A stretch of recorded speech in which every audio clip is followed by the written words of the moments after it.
یہ 3 ذی شعور مخلوقات کا ذکر آتا ہے جن میں عقل ہے، جو اپنی مرضی سے کام کرتی ہیں. ان میں فرشتوں کی ایکسیپشن ہے کہ مرضی سے صرف وہی کام کرتی ہیں جو اللہ ان کو دیتا ہے، دوسرا نہیں. لیکن جن اور انسانوں کے پاس اختیار ہے، چاہے تو برائی کا راستہ اختیار کریں، خواہ وہ اچھائی کا راستہ اختیار کریں، وہ اللہ نے ان کو اختیار دیا ہوا ہے. پکڑ آخرت میں ہوگی. پھر اس کے علاوہ کسی مخلوق کا ذکر نہیں. لیکن اشارتاً سورۃ المدثر کی ایک آیت میں ذکر ملتا ہے جس کی وجہ سے یعنی محدثین کا، مفسرین کا یہ موقف ہے کہ اللہ تعالیٰ کی کچھ ان سین مخلوقات ایسی کائنات میں موجود ہیں جن کا اللہ تبارک و تعالیٰ نے اجمالاً ذکر کر دیا ہے، لیکن ان کی ڈیٹیلز ہمیں نہیں بتائی ہیں. یہ سورہ المدثر کی آیت نمبر ہے 31. اعوذ باللہ من الشیطان الرجیم. کافی لمبی ہے، جس میں وہ دوزخ پہ 19 فرشتے ہیں نا، اس کے کانٹیکسٹ میں اللہ تعالیٰ نے ذکر کرتے کرتے نا اس کو کنکلوڈ کیا، وَمَا يَعْلَمُ جُنُودَ رَبِّكَ إِلَّا هُوَ، اور تیرے رب کے لشکروں کو اس کے سوا کوئی نہیں جانتا. یعنی اللہ کی مخلوقات کو اللہ کے سوا کوئی نہیں جانتا. تو کئی ایک مخلوقات ہیں. آپ وہ حدیث نہیں آپ کو یاد بخاری مسلم کی کہ وہ جو عقبہ بن ابی معیط تھا بدبخت، جس نے نبی علیہ السلام کے اوپر لا کے اوجڑی رکھی تھی، تو وہ جو بخاری حدیث میں، آپ مسلم میں بھی حدیث موجود ہے اور قرآن پاک میں اشارتاً ذکر ہے سورہ علق کے اندر ابو جہل کے بارے میں. ابو جہل نے ڈیوٹی لگائی تھی نا اس کی کہ اللہ تعالیٰ فرماتا ہے اس کو پیشانی کے بالوں سے ہم گھسیٹیں گے آگ کی طرف، ابو جہل کو، کہ یہ ایک بندے کو صرف اس لیے اس کے ساتھ لڑائی کرتا ہے، اس کو تکلیف دیتا ہے کہ وہ اپنے رب کے حضور نماز کے لیے کھڑا ہوتا ہے. بخاری مسلم میں اس کانٹیکسٹ میں ایک حدیث موجود ہے کہ ابو جہل جو ہے وہ نبی علیہ السلام نماز کی حالت میں تھے کہ وہ آگے بڑھا اس لیے کہ آپ علیہ السلام کے اوپر کو بھاری پتھر پھینک دے تاکہ آپ کو شہید کیا جائے. پھر ڈر کے پیچھے ہٹ گیا. تو بعد میں لوگوں نے پوچھا کیا ہوا، تو اس نے کہا کہ میرے اور نبی علیہ السلام کے درمیان ایک بہت بڑی کھائی حائل میں نے دیکھی، اور ایک میں نے پروں والی بڑی عجیب و غریب شکل کی مخلوق دیکھی، اور مجھے لگتا تھا میں ایک قدم آگے بڑھا تو یہ میرے تکہ بوٹی کر دے گی. یہ حدیث بخاری میں بھی ہے، مسلم میں بھی. اب وہ مخلوق کیا تھی؟ اللہ کی مخلوقات ہے. دوزخ کے اندر اللہ تعالیٰ نے جو انسانوں کے اوپر مخلوقات مسلط کرنی ہے وہ سمجھانے کے لیے نا، کہ وہ اللہ تعالیٰ فرماتا ہے کہ وہ اونٹ زرد اونٹوں کی مانند جو ہے وہ شعلے ہوں گے. پھر اژدہا کا ذکر موجود ہے، سانپوں کا ذکر موجود ہے بخاری مسلم کے اندر. وہ اللہ کو پتہ ہے کون کون سی مخلوقات. وہ یہ والے سانپ تو نہیں ہے، یہ سانپ تو آگ میں مر جائیں. وہ کون سے سانپ ہیں؟ تو اللہ تعالیٰ کی مخلوقات بے شمار ہیں. کوئی بندہ اس روئے ارض پہ آپ چھوڑ دیں ذی شعور کو، اس روئے ارض پہ مخلوقات سائنس نے آپ کو بتایا کتنی ہے. 2 ملین سپیشیز ہیں، 20 لاکھ مخلوقات صرف روئے ارض پہ ہیں، اور یہ وہ ہیں جو ڈسکور ہوئی ہیں. یہ کاؤنٹنگ تو چل رہی ہے. تو یہ آیت آپ کو سمجھ آئے گی تیرے رب کے لشکروں کو اس کے سوا کوئی نہیں جانتا. باقی جو فلموں میں اور کہانیوں میں اور افسانوں میں ایلین مخلوق کا ذکر کرتے ہیں، جی یہ ادھر آئی، یہ کر گئی، وہ کر گئی، تو یہ تو ہالی ووڈ کی فلموں میں ہے. جب تک فزیکلی کوئی چیز سامنے نہیں آتی کوئی پروڈیوس نہیں کرتا. اور سر یہ کہانیاں آپ لوگ بھی کروا رہے ہوتے ہیں. خانہ کعبے میں ایک فرشتہ دیکھا گیا، وہ ایک کو روشنی سی نظر آتی ہے، تو وہ تو سر ہمارے سی سی ٹی وی کیمرے میں آپ کو چھوٹے چھوٹے وہ فرشتے نظر آ رہے ہیں. رات کے وقت اس ملک میں جو پولوشن ہے وہ اڑتی بھی جب آپ کو نظر آتی ہے، چونکہ یہ ایچ ڈی کیمرے لگے ہوئے ہیں نا، تو نائٹ ویژن کیمرے ہیں، تو آپ کو ذرات اتنے اڑتے ہوئے نظر آئیں گے. تو وہ مجھے جب بھائی پوچھتے ہیں کیا، میں نے کہا فرشتے جو نا، یعنی انڈیا پاکستان بنگلہ دیش ہی فرشتے نے، سائنس دی زبان ہی فرشتے کوئی نہیں نے.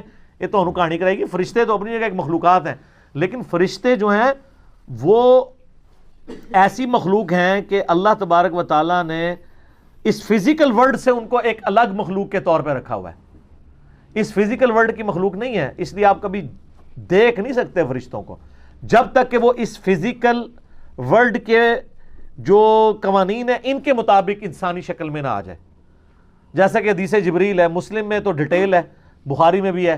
جیسے جبریل علیہ السلام انسانی شکل میں آئے، سفید کپڑوں میں، کالے ان کے یعنی بال تھے، اور ایسے تھے کہ ان کے کپڑے کے لگتا تھا کہ کوئی سفر کے آثار بھی نہیں ہے، اور بندہ بھی کوئی آؤٹ سٹیشن تھا. وہ جبریل علیہ السلام تھے. نبی علیہ السلام سے 1 to 1 سوال کر کے چلے گئے، گھٹنے سے گھٹنے ملا کے. تو اس طرح ہو سکتا ہے کہ فرشتہ انسانی شکل میں آ جائے. باقی یہ جو لوگ دعوے کرتے ہیں نا جی فلاں کو خضر مل گئے، فلاں کو فلاں بزرگ مل گئے، فلاں کو فلاں یہ ہو گیا، تو ساری کہانیاں ہیں سر. یہ تو کہانیاں اتنی ہیں، اور مجھے دکھ ہوتا ہے اس وقت جب ہمارے مذہبی طبقے کی طرف سے یہ چیزیں کہانیاں آتی ہیں. میں آپ کو پتا ہے سبز پگڑی والی جماعت کے ساتھ بھی رہا، میں رائے وینڈ والی جماعت کے ساتھ بھی رہا، اور جماعتوں کے ساتھ بھی، جدھر بھی میں گیا ہوں نا اس طرح کی کہانیاں مجھے ملی ہیں. میں حرم مکہ میں بیٹھا ہوا تھا تو ایک تبلیغی جماعت کے بھائی تقریباً آدھا گھنٹہ میں نے دیکھا وہ یوں دعا کرتے رہے، اور آدھا گھنٹہ دعا کرنا بڑا کنوکشن والا ایمان والا بندہ ہی کر سکتا ہے.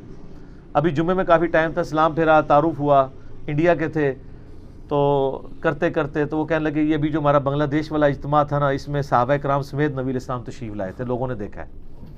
یہ عام ہے، اس کو کہتے ہیں کارگزاری. کیوں سر؟ آپ تو خود جماعت میں ہے نا. یہ جماعت کے وہ رکن ہے جو باغی نہیں ہے، بابی نہیں ہے، بس مانتے ہیں کہ یار یہ کہانی ہے، کرتے ہیں یہ لوگ. اور سر آپ کو بتاؤں، آپ سبز پگڑی والی جماعت میں نہیں رہے، وہاں پہ وہ دعوت اسلامی کی بہاروں کے نام سے چلتا ہے، یہاں کارگزاری کے نام سے چلتا ہے. اور اللہ معافی دے، یہ کارگزاریاں آپ کرسچنز کی جو جماعتیں نکل رہی ہیں ان سے بھی سنیں گے. کل کو یہ نہ ہو آپ کرسچن ہو جائیں جا کے. اور یہ کارگزاریاں آپ کو ہندوؤں میں بھی نظر آئیں گی. کتنے وہ لاکٹ کے اشتہار چل رہے ہوتے ہیں نا کہ جناب فلاں جگہ ایئر کریش ہوا، ایک بندہ بچا، اس نے وہ بھگوان والا لاکٹ پہنا ہوا تھا. تسی جناب وہ نالائن سی والے بیج بیچ دے ہو، وہ اپنے لاکٹ بیچ دینے. تو یہ بائی چانس بھی تو ہو سکتا ہے نا. یا تو یہ ہے کہ بھئی آپ ایک جہاز روانہ کریں جس پہ ساری سواریوں کو لاکٹ پہنائیں، اس کو گرائیں اور کہ سارے بچ گئے، پھر منیں گے نا. ہاں کہانی تو پھر انج ہوتی، گورا تو پھر انج انالیسس کرتا ہے نا، بائی چانس نال تو نہیں ہوتا. یہ ساری کی ساری چیزیں کہانیاں، جھوٹ، اور یہ وہاں بھی ملتا ہے. میں آلموسٹ دعوت اسلامی کے اجتماع میں 6-7 کنٹینیوس اجتماعوں میں گیا ہوں. آلموسٹ ہر اجتماع کے بعد آتے تھے ایک اسلامی بھائی کا بیان ہے، نبی علیہ السلام خواب میں فرمایا جتنے لوگ اجتماع میں ہیں تمام کی مغفرت ہو گئی ہے. خوابوں کے اوپر سارے کام چل رہے ہیں. اور یہی رائے ونڈ میں آئے گا تو وہ کہیں گے جھوٹ ہے، رائے ونڈ والے کہیں گے یہ جھوٹ ہے، اور ہم کیا کہیں گے کہ دونوں ہی ایک دوسرے کو نیچا دکھانے کے لیے. او جی پنجے جو خون نکل آیا، تو وہ سب نکال سکتے ہیں. آج کل تو اتنے لوئی ہیں جو مرضی نکالتے رہے، آپ فزیکلی سامنے لائے نا. اچھا جی وہ بزرگ کی لاش فلاں جگہ سے سلامت دی کی، راتوں رات شفٹ کر دی. راتوں رات کیوں شفٹ کی ہے؟ میں نے تو اس کا بڑا سادہ فارمولا دیا کہ لاش نکالنے کی ضرورت نہیں. جو اب بزرگ مر رہے ہیں بڑے بڑے، ان کو ایک ہفتے کے لیے رکھ دیں چوک میں دھوپ کے اندر، تو دیکھ لیتے ہیں کیا ہوتا ہے، پتہ چل جائے گا. تو عیدی والوں کے پاس کیوں رکھاتے ہیں؟ جتنے اولیاء اللہ کی لاشیں ہیں اگر وہ ڈلے ہو جنازہ تو وہ جا کے ادھر فریزر میں کیوں رکھواتے ہیں یار؟ انہوں نے تو قبر کے اندر نہیں گلنا، تو باہر رکھیں ان کو. وہ کسی کا پروٹوکول ہے جس کو اللہ دے دے، یہ جنرل رول نہیں ہے. انبیاء کے لیے تو ڈیفینیٹ ہے، انبیاء کے بعد جس کے لیے اللہ چاہے. ورنہ میں نے ان کو کہا کہ کئی صحابہ کرام ہیں جن کو وفات کے بعد ان کے جسم کا مسئلہ ہوا ہے تو ان کی لاش کی حفاظت تو نہیں ہوئی. ہوا ہے نا. رومن امپائرز کی جنگوں میں کئی صحابہ کو تیل کے کڑاہوں میں زندہ جلایا گیا، روسٹ کیا گیا ان کو، وہ تو نہیں بچے. سر دنیا بقدر ایفٹ ہے. اس سے بھی بڑھ کے ابو عبیدہ ابن جراح طاعون کے مرض میں مبتلا ہو کے شہید ہوئے ہیں. سر طاعون کے مرض میں انسان کی کیا حالت ہوتی ہے؟ جسم کے اوپر پھوڑے نکلتے ہیں اور پھر تعفن پھیلتا ہے اور اس کی تکلیف سے انسان مر جاتا ہے. اتنے بڑے بڑے پھوڑے نکلتے ہیں. اور یہاں وہ جنید جمشید صاحب جب شہید ہوئے ایئر کریش میں تو کہتے ہیں دیکھو جی کیسی موت مرا ہے یہ. تو میں آپ سے پوچھتا ہوں ان کو تو چھوڑ دیں. ابو عبیدہ ابن جراح طاعون کے مرض میں فوت ہوئے، اور وہ شخص جس نے یرموک کے اندر رومن امپائر کو گھٹنے ٹیکنے پہ مجبور کیا، بیت المقدس جس کے ہاتھوں پہ فتح ہوا، اور حضرت عمر ان کو آخری وقت تک خط لکھتے تھے کہ تم واپس مدینے آؤ، میں اپنے بعد تمہیں خلیفہ بنانا چاہتا ہوں، لیکن وہ 18 ہجری میں شہید ہو گئے. اور جس کے بارے میں بخاری مسلم میں حدیث ہے ہر امت کا کوئی نہ کوئی امین ہے، اور میری امت کا امین ابو عبیدہ ابن جراح ہے. جس کے بارے میں مسلم شریف میں حدیث ہے، عائشہ کہتی ہیں کہ میرا خیال ہے کہ نبی علیہ السلام اگر اپنا خلیفہ کسی کو بناتے تو ابو بکر کو بناتے، اور ابو بکر کے بعد کسی کو بناتے تو عمر کو بناتے، اور عمر کے بعد کسی کو بناتے تو ابو عبیدہ کو بناتے. یہ مسلم شریف میں ہے. اور اس ابو عبیدہ کی موت کس طرح ہو رہی ہے؟ آپ لوگ ہوتے تو کہتے کہ جی وہ جناب نفل پڑھ رہے تھے، سجدے میں گئے اور وہیں پہ وصال فرما گئے. آج کسی بندے کی اس طرح کی موت ہو جائے، دوسرے فرقے والے کہتے دیکھو کتے کی موت مرا ہے. یہی کہتے ہیں نا. سر کوئی ڈیسیژن نہیں کر سکتا کس کا دنیا سے ایگزٹ کیا ہے. کوئی شیر کے پنجرے میں مرے گا, کوئی ایئر کریش میں مرے گا, کوئی سمندر میں ڈوب کے مرے گا, کوئی میدان جنگ میں مرے گا. آخرت فیصلہ کرے گی کہ اس کے ایگزٹ کا انجام کیا ہوا ہے. ورنہ تو طاعون کے مرض میں کتنی تکلیف سے انسان مرتا ہے, آپ سوچ سکتے ہیں کتنے لوگ شہید ہوئے ہیں اس طریقے سے.